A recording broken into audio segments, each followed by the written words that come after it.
Hello, welcome to Photoshop Ultimate. In this video, I will introduce you to the Photoshop panel. In order for you to get comfortable with the Photoshop interface, I will need to have an image open on Adobe Photoshop. The best way to have an image open is by going to the welcome screen and clicking on the open button. And once that is done, all you have to do is to browse your system file for a particular image. And once you click on the image will be open in Adobe Photoshop. So the other option is to head over to File. And once you click on File, you can click on Open. The image will be open as well. So the last option is by pressing Ctrl O on Windows and Command O on Mac to have an image open in Adobe Photoshop.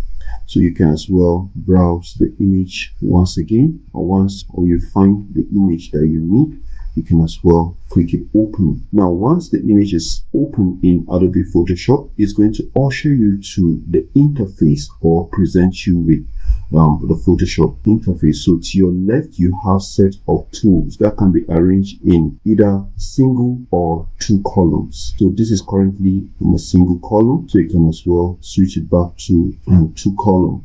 Now, the two column will be more effective if your screen is large enough, but then if your screen is not that big or your screen resolution, you can also switch it back to a single column. So that will be better for people with more smaller screen. So at the top, you have the option bar. The option bar display property based on the tool that you have selected. So any tool that I have selected, you can see the option bar is being updated in real time. All right, so to your right you have set of panels. Now the set of panels help you to work proficiently in Adobe Photoshop. So you can see that it can be reorganized based on a particular order. So you can see the position of layers. I can choose to move it to this particular position. I can choose to move it back. So this is how easily I can do that. And the icon panel as well, I can choose to change their position. So any panel that is not found here, I can as well go to Windows and then I can click on it. You can see what we have. You can see I'm clicking on character. So this is it here. So histogram, you can see we brought in histogram. I can choose to turn histogram off. Now, this is how easily you can actually customize your